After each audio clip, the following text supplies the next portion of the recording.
네, 시청자 여러분 안녕하십니까. 생방송 더 인사이드 김우진입니다.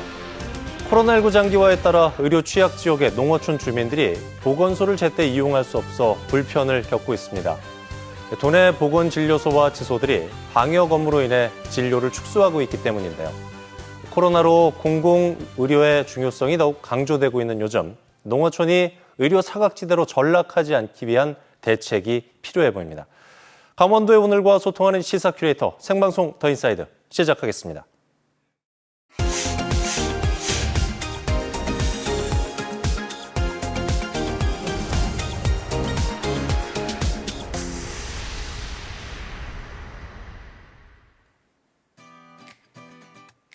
오늘 하루를 뜨겁게 달군 사건 사고부터 놓치지 말아야 할 주요 뉴스를 한눈에 정리해드리는 오늘은 뉴스캐스터 서희원입니다.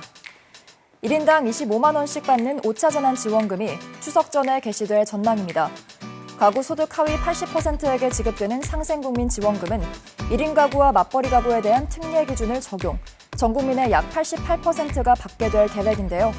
작년 재난지원금과 동일하게 동네 마트, 식당, 편의점 등에서 사용 가능하며 온라인으로 이뤄지는 전자상거래에선 사용이 제한될 예정입니다. 동해와 삼척이 국내 5대 수소산업도시로 육성됩니다. 정부가 추진하는 수소 클러스터는 5개 지역의 강점 요소를 반영해 수소 생산 인프라, 저장, 운송산업 지원 등 지역별 수소산업의 기반을 조성하는 사업인데요. 동해와 삼척이 예비 타당성 조사 대상으로 선정됨에 따라 전체 사업비 2,700억 원을 투입해 2026년 이후 하루 30톤 규모의 액화 수소를 생산하고 삼척의 액화 천연가스 기지를 활용한 수소 저장 운송 클러스터를 착공할 계획입니다. 청소년의 심화 게임을 금지하는 게임 셧다운제가 10년 만에 폐지됩니다. 정부는 미디어 환경의 변화와 청소년 권리 침해 문제가 심화됨에 따라 만 16세 미만의 청소년을 중심으로 진행됐던 강제적 셧다운제를 폐지하기로 밝혔는데요.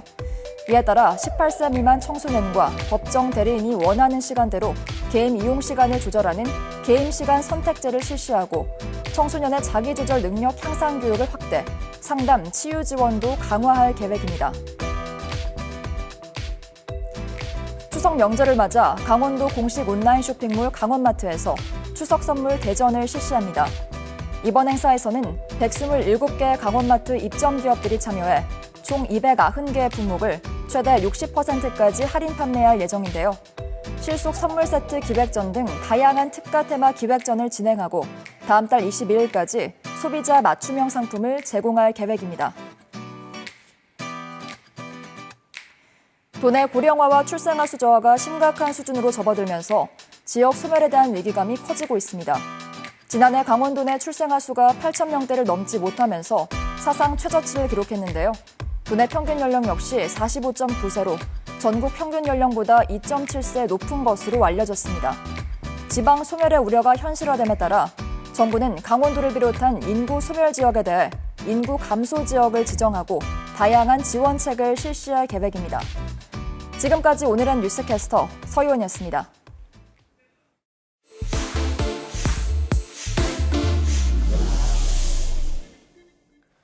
네, 한 주간의 주목할 만한 이슈와 화제의 뉴스를 기자의 시선으로 정리해보는 뉴스 시간입니다. 김기태 기자, 어서 오십시오. 네, 안녕하십니까. 용문 홍천간 광역철도 사업, 지난 7월에 4차 국가철도망 구축 계획에 반영이 됐었죠. 네네. 이 소식이 하나 더 들어와 있는데 이 사업이 국토교통부 비수도권 광역철도 선도 사업으로 선정이 됐다고요. 이게 어떤 의미를 갖는 거죠? 네, 말씀해 주신 대로 국토부가 지난달 5일에 발표한 제4차 국가철도망 계획에 비수도권 광역철도 활성화를 위해서 전국에서 11개 노선을 신규로 반영을 했었습니다. 예. 근데 철도망이 새로 깔리는데 시간이 또 오래 걸리고 또 한정된 예산을 고려해서 선택과 집중 차원에서 그중에서 11개 사업 중에서 선도 사업 5곳을 선정을 한 건데요. 이 5개 선도 사업에 선정된 용문 홍천철도는 나머지 4개 노선과 함께 사전 타당성 조사에 즉시 착수를 해서 내년 하반기 예비 타당성 조사 등 후속 절차가 진행될 예정입니다. 예정대로 진행이 되면 사업 기간을 당초보다 한 1년 이상 당길 수 있지 않을까 이렇게 예상이 되고 있습니다. 네, 용문 홍천철도가 경의중앙선하고 연결되는 강원권 최초의 광역철도 노선인데 이게 참 오랜 기간 홍천뿐만 아니고 강원도의 오래된 수건 사업이죠? 네, 그렇습니다. 용문 홍천철도는 서울역에서 경기도 양평군 용문면까지 운행되고 있는 경의중앙선을 이 홍천읍까지 연장하는 사업이거든요. 예. 34.1km 구간에 사업비가 8,537억 원 정도 소요될 것으로 현재까지는 추산이 좀 되고 있습니다. 물론 설계 과정이나 앞으로 공사 과정에서 예산은 조금 더 늘어날 가능성도 있고요. 예. 경의중앙선과 연계되는 강원권 최초 광역철도 노선으로 중앙선 또 충북선과 연결해서 지역 균형 발전에 굉장히 큰 도움을 줄 것으로 기대를 하고 있습니다. 그동안 지역에서는 이 용문 홍천 철도에 대해서 꾸준히 철도 연결을 계속해서 요구를 해왔었고요. 네. 또 때마다 선거철이 되면 국회의원, 자치단체장들이 매번 후보들이 이제 앞다퉈서 공약으로 제시했을 만큼 아주 해묵은 현안이기도 합니다. 민자 사업으로 추진한다는 얘기도 나오고 있는 것 같은데 이건 어떤 부분이에요? 정확하게 말씀을 드리면 무조건 민자 사업으로 추진을 하겠다는 것이 아니라 예. 관련 절차에 따라서 기재부가 민간 사업자 중에서 이 용문 홍천 철도 건설 사업에 참여할 의지가 있는 곳이 있는지를 확인하는 과정이라고 보시면 될 것 같습니다. 철도 사업이 말씀드린 것처럼 워낙 비용이 많이 드는 사업이기 때문에 모든 SOC 사업을 국가나 지방정부 예산만으로 사실 추진하기는 어려움이 좀 있는 것이 사실이거든요. 그래서 민간 사업자를 활용을 해서 조기에 이 철도나 도로망을 뚫고 그다음에 민간 사업자는 그 과정 속에서 이익을 얻게 되는 그런 방식을 추구를 하겠다는 검토를 해보겠다는 얘기입니다. 앞서 지난 19일에 기획재정부 재정운용 전략회의에 참석했던 안도걸 제2차관이 5개 이 용문 홍천 철도를 포함한 5개 선도 사업에 대해서 이용자 사용료와 또 정부 지급 시설 임대료 2가지 방식으로 이 투자비를 회수하는 혼합형 민자 방식이죠. BTO, BTL이라고 하는데요. 예. 이 방식을 활용하는 방안을 검토하겠다고 언급을 하면서 이런 얘기가 나온 것 같습니다. 얘기가 나온 김에 이 부분은 좀 구체적으로 알고 싶거든요. 국책 사업하고 민자 사업 추진하고 구체적으로 좀 어떤 게 차이가 있는 거예요? 이제 다시 제가 설명을 드리겠습니다만 아마 예. 저희 뉴스를 통해서 보신 분들이 많이 계실 텐데 네. 과거에는 이 철도나 도로 건설은 대부분 국비로 진행이 됐죠. 거의 예. 100% 국비로 진행이 됐었는데 이 점점 수요가 늘고 하지만 이 투입될 수 있는 예산이 한정이 되다 보니까 그렇죠. 그래서 민자로 이제 도로를 뚫거나 철도를 놓는 경우가 계속해서 늘고 있습니다. 예. 민자로 사업을 추진할 경우에는 일단 국비 부담이 크게 줄어들게 되겠죠. 그렇게 되기 때문에 국비 투입 사업의 필수적인 예비 타당성 조사 과정에서 상대적으로 좀 높은 점수를 받을 수가 있게 됩니다. 그렇게 되면 예타에서 통과될 가능성이 좀 더 높아지겠죠. 예. 그렇게 되고 이렇게 되면 또 사업 추진 속도가 점점 빨라지면서 조기 완공을 통해서 철도 활용도가 높아지게 되는 그런 효과를 누릴 수가 있습니다. 하지만 이럴 경우의 문제점이 민간 사업자가 수천억 원의 비용을 투입을 하는 만큼 또 국비 투입보다는 상대적으로 이용 요금이 높아지게 되는 그런 우려가 좀 생길 수도 있습니다. 예. 반면 또 국비로 사업이 추진이 되면 용문 홍천선 같은 경우에는 예비 타당성 조사 추진 과정에서 사실 한 번에 통과될 가능성이 상대적으로 나머지 4개 사업에 비해서 상대적으로 좀 낮은 사업이기 때문에 사업이 계속해서 지연될 공산이 커집니다. 그러다 보면 지역 주민들의 불편과 또 불만이 계속해서 누적될 수밖에 없을 것으로 보이고요. 앞서서 그 용문면이 있는 경기도 양평군에서 지난해 이 관련해서 사전 타당성 조사 용역을 벌였었는데 이 비용 편익이라고 하죠. 많은 분들이 아실 텐데 BC가 1 이상이 나와야 사업성이 있다고 추진의 타당성을 얻게 되는데 예. 용문 홍천 철도는 단선일 경우에 0.23 그리고 복선일 경우에 0.31로 나와서 실제로 예비 타당성 조사를 진행을 할 경우에 이 사업 전망이 그리 밝지 않다는 점이 사실 어느 정도 좀 얘기가 나왔던 상황이기 때문에 그래서 이 지역에서는 조기 착공을 위해서 예비 타당성 조사 면제가 꼭 필요하다 이렇게 지금 주장을 하고 나오고 있습니다. 그렇군요. 선도 사업 선정에 대해서 강원도하고 지역에서는 어떤 입장을 보이고 있죠? 일단 강원도에서는 도민의 이익에 최우선 순위를 두고서 이 양쪽 모두 좀 신중하게 좀 검토를 하겠다는 입장입니다. 결국 지역 주민들이 바라는 건 앞서 설명을 해드렸지만 최대한 빠른 시일 내에 철도가 개통이 돼서 안정적으로 철도를 이용할 수 있도록 해달라는 것이기 때문인데요.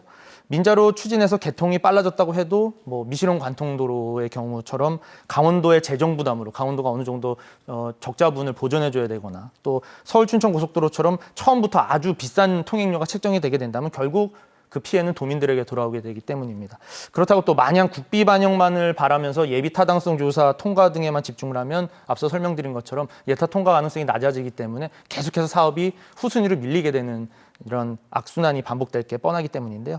앞서 말씀드린 것처럼 강원도는 일단 최대한 도민의 이익에 우선순위를 두고서 기재부 또 정치권 등과 긴밀히 협의를 해서 사업을 앞으로 좀 신중하게 추진해 나가는 모습을 보여주는 게 필요할 것으로 보입니다.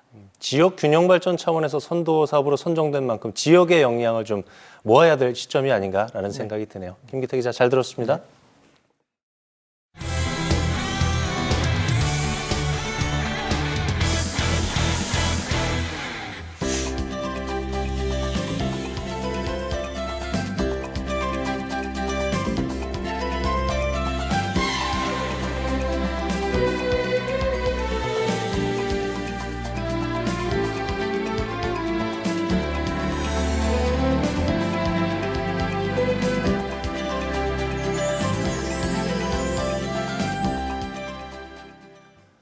네, 생방송 더 인사이드 계속해서 강원도의 미래를 만들어가고 있는 인물을 만나보는 피플 인 시간입니다.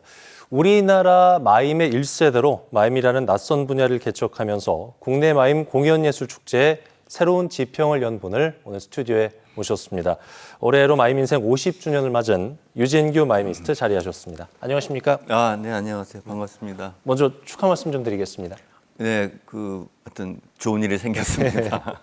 주연으로 출연하신 작품 요선으로 제천국제음악영화제 작품상을 수상을 하셨는데 어떤 역할로 참여하셨는지도 좀 궁금하고요. 예. 작품에 대한 설명도 좀 해주시기 바랍니다. 네, 이 영화는 이제 마임 50년을 맞이하는 유진규라는 마임 배우가 기념 공연을 준비하다 하면서 생긴 일이에요. 실명으로 제가 이제 나오게 되고 물론 제가 주인공이죠. 예.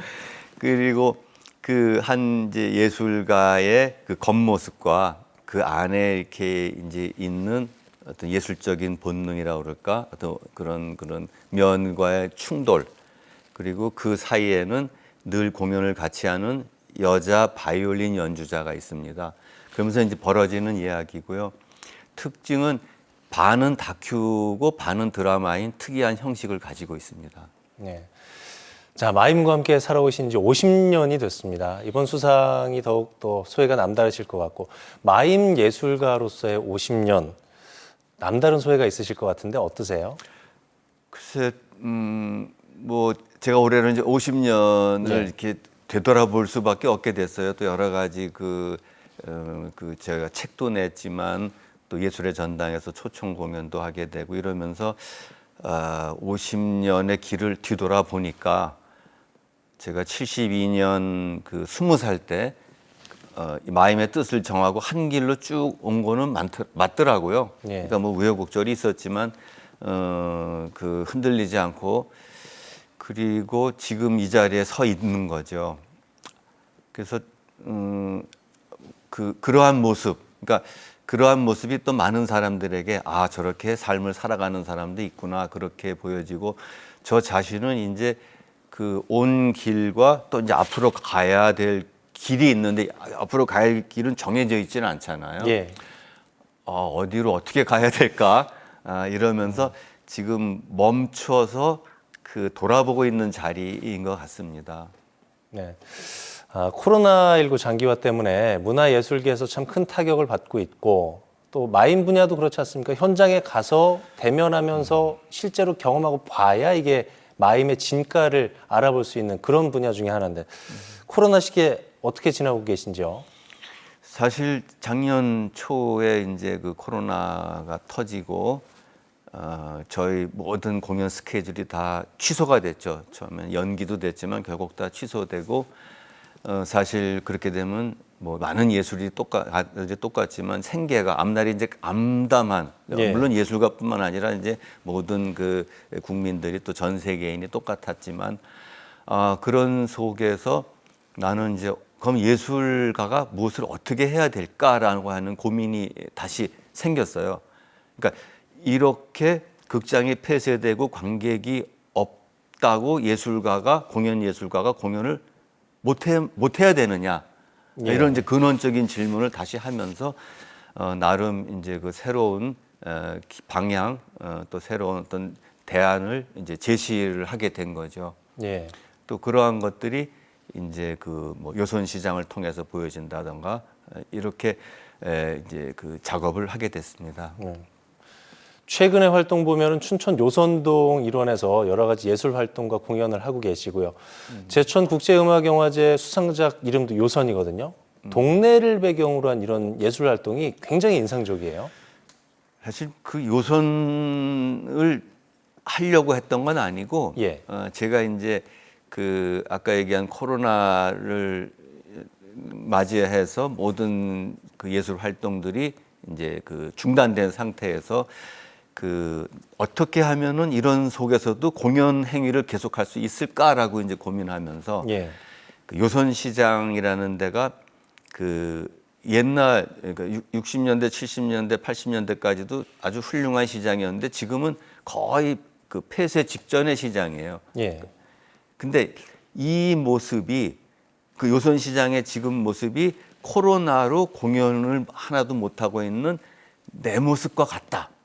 일치됐죠. 예. 그 다음에 제가 70이 됐으니까 이제 뭐 이렇게 섣불리 얘기하면 그렇지만 죽음을 앞두고 있는 내 모습과도 또 같다.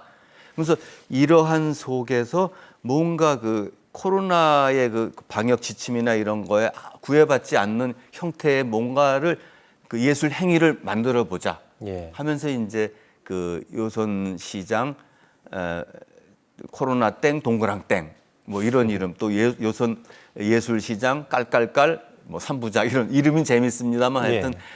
코로나 속에서도 우리의 예술 행위는 결코 중단되지 않는다. 예. 우리 예술가들은 또 이러한 역경을 예술로서 넘어서야 된다. 하여튼 이런 이제 그 활동을 한 공간이 요선 시장이 된 거죠. 네. 춘천 마인 축제 총감독 시절도 그랬고 지금까지도 일상적인 어떤 거리라든가 동네, 골목에서 이제 예술 활동, 작품 활동을 많이 하고 계신데 특별한 이유가 있는지 좀 궁금하거든요. 축제라는 건 이제 그 지역 사람들의 삶과 함께 하면서 축제 기간 동안만큼은 일상, 즉 현실적인 삶으로부터 잠깐 벗어나게 해주는 그게 이제 축제의 그 역기능이거든요. 그래서 이제 우리는 축제를 하고 있고 축제를 기다리게 되죠. 결국은 정해진 무대라든가 정해진 공간이라는 것은 일상의 연결이잖아요. 예. 우리는 축제 아니어도 그런 극장이나 그런 공간에서 공연을 볼 수 있는데 그렇다면은 삶의 현장, 즉 그 어떤 그 동네 아니면은 골목 아니면은 뭐 그 마을 회관 뭐 이렇게 그 삶의 현장을 우리가 쓴 말은 침투에 들어가자. 침투에 들어가서 그 삶의 현장들을 다 축제로 뒤집어 엎자. 예. 이러면서 뭐 바람난 유랑단 뭐 이제 이런 이름을 가지고 이제 구석구석을 찾아가서 이렇게 그 정말 바람나게 만드는 그런 기획이었습니다. 네. 코로나 사태를 비롯해서 여러 가지 사회적 이슈를 예술로 표현하고 계시는데요. 예술가로서 사회적 문제를 무대에 올린다는 거, 이것이 갖는 의미 어떤 걸까요? 저도 뭐 그 한 10년 전까지만 해도 순수한 예술가다 나는 정치 사회적인 문제를 직접 내가 이렇게 거론하면 예술가의 이것에 좀 안 어울린다라는 생각을 가지고 있었어요. 그런데 뭐 이제 얘기한 세월호 사태를 맞이하면서 이거는 예술가가 아니라 국민, 그 같이 사는 삶을 같이 사는 그 삶의 그 한 인간으로서 이것은 예술적인 내가 하는 일이 예술이니까 예술적인 방법으로 이것은 어떻게든 표현을 해야 된다.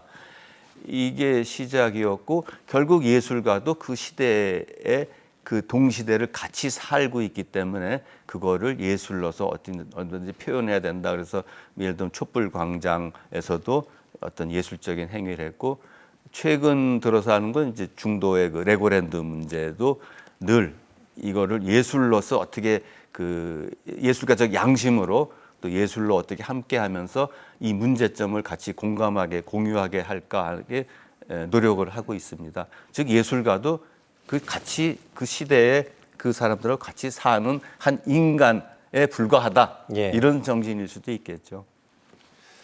자, 장장 50년의 마임 인생을 걸어오셨습니다. 개인적으로 좀 약간 상투적인 질문이 될 수도 있을 것 같은데 50주년이 되는 해이기 때문에 그럼에도 불구하고 질문을 좀 드릴게요. 마이미스트 유진규에게 마임이란? 난 이 질문만 받으면 앞이 깜깜해져요. 네. 저는 이제 그 아까 50년을 마임이란 이름으로 네. 걸어왔죠. 그러니까 마임은 사실 뭐 마임 축제를 하면서도 그렇지만 제 삶의 전부였죠. 그리고 마임이 사실은 아직도 그렇지만 굉장히 우리나라에서는 그 비주류 분야예요. 그래서 어떻게 하든 이 마임이라고 하는 장르가 그 예술이다. 예. 그리고 하나의 그 인류의 그 공통의 어떤 그런 장르다. 뭐 이런 것들을 인식시키기 위해서 계속 노력해 왔고, 그러니까 결국은 제 삶은 20대부터 마임으로 시작해서 아마 마임으로 이렇게 조용히 마지막을 맞이하게 될 것 같습니다. 네. 그러니까 삶 자체가 돼버렸습니다. 참 대가다운 말씀이신데 말씀 듣다 보니까 이 예술을 향한 또 마임을 향한 행복, 움직임이 계속 연장선상에 있고 이어질 것 같거든요. 앞으로 어떤 무대를 만들고 싶은지 여쭤보면서 오늘 시간을 좀 마무리해야 될 것 같습니다. 딱히 뭘 해야겠다는 생각은 없지만 이렇게 지나가는 게 있죠. 지나가는 건 뭐냐면 우리 민족의 어떤 근원적인 것, 즉 인류가 아니라 한 민족이 지금까지 이어오고 있는데, 그리고 지금 계속 어떤 그런 왕성한 어떤 그런 활동들을 하고 있는데 과연 이 힘이 무엇이냐, 이것들이 갖고 있는 그 근원적인 게 무엇인가라는 거를 이제는 좀 제가 이렇게 좀 드러내줘야 되지 않을까라는 생각이 이렇게 지나갑니다. 근데 뭐 모든 작품이 그렇지만 뚜렷한 이제 그 형상으로 나타날 때까지는 또 많은 그 뭐 예술적 그 창작 고통이 이제 지나가야겠죠. 예. 자, 코로나19라고 하는 참 예상치 못한 이 폭병을 우리가 만났는데 앞으로도 이렇게 지금까지 50년 동안 해오셨던 것처럼 삶을 관통하는 예술을 통해서 지친 분들에게 용기와 희망을 북돋워 주시기를 기대하겠습니다. 유진규 마이미스트와 얘기 나눠봤습니다. 오늘 말씀 고맙습니다. 네, 고맙습니다.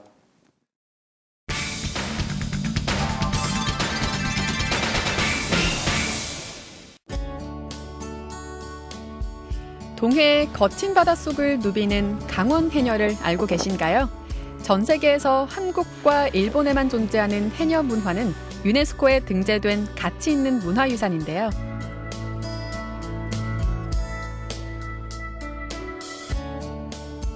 빠른 물살과 높은 파도에도 불구하고 해녀들은 강원도 최북단 고성군의 청정바다에서 신선한 해산물을 캐내고 있습니다.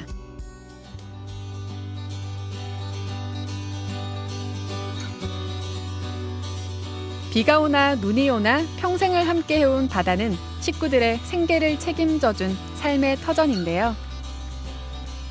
이 어촌에서 뭐 할 게 있나? 애들 뭐 가르치고 먹이고 살라면.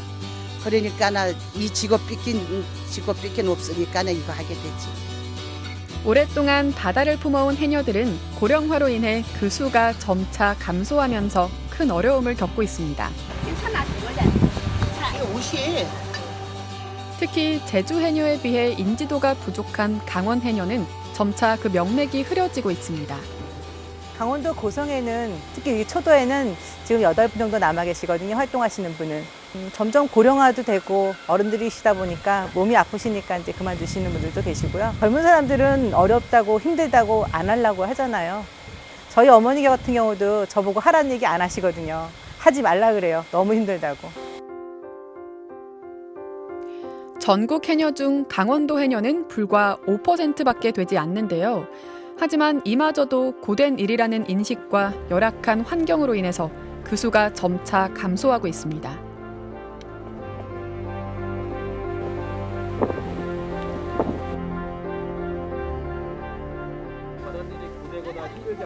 왜 안 힘들어요? 살이 쭉쭉 빠져요.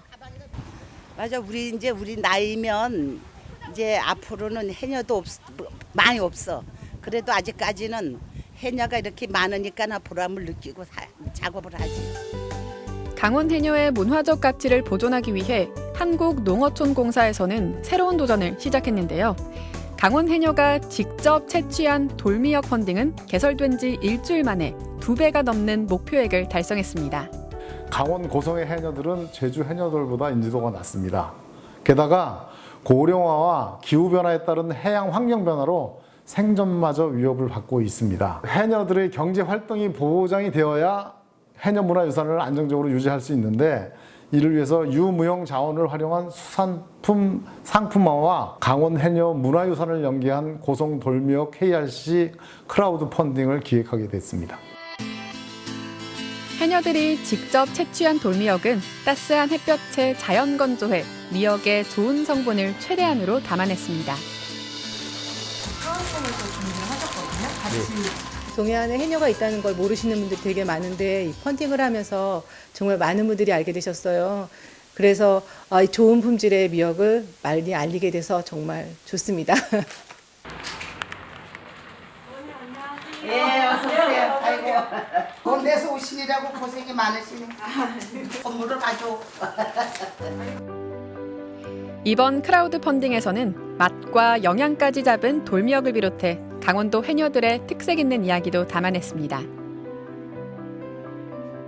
돌미역에 포함해서 같이 나갔으면 좋을 강원도 해녀분들 사진 찍었던 엽서랑 쇼핑백 관련해가지고 감사 카드랑 그리고 마지막으로 고성군에서 지원해주신 사은품 전달해드리려고 방문했습니다. 가치 소비를 추구하는 요즘 소비자들의 큰 반응을 이끌어낸 돌미역 펀딩은 강원 해녀 홍보 역할을 톡톡히 해내고 있습니다. 여지껏 이 강원도 해녀들이 있는 줄을 모르고 사신 분들이 많을 텐데 강원도 해녀가 있다는 걸 또 알려주셔서 그게 더 고맙습니다. 다음 달에도 지역 주민들의 의견을 들어서 새로운 상품을 정하여 지역 농수산물 판로 개척을 위한 공공 펀딩을 기획할 예정입니다. 깨끗하고 수려한 천혜의 자연 경관을 가진 강원도 농어촌 지역 발전을 위해서 최선을 다하도록 하겠습니다. 코로나19로 어려움을 겪는 어촌마을의 경제적 지원을 돕고 새로운 유통시장 판로를 개척한 돌미역 펀딩을 통해 강원 해녀의 문화적 가치가 오랫동안 지속될 수 있길 바랍니다. 네, 이번 여름 한 달 가까이 쏟아진 비에 태백 고랭지 배추 재배 단지가 쑥대밭이 됐습니다. 잦은 비와 낮은 기온으로 바이러스와 병해충이 급속도로 번지고 있는데요. 농민들은 병해충과 소비 감소, 가격 하락까지 삼중고에 시달리고 있는 실정입니다. 코로나 사태로 소비 심리가 위축되면서 자영업 못지않게 농어촌도 경기 침체에 빠져 있는데요. 농수산물 소비 확대를 위한 모두의 관심이 필요한 때입니다. 생방송 더 인사이드 저희는 여기서 인사드리겠습니다. 편안한 저녁 보내십시오. 고맙습니다.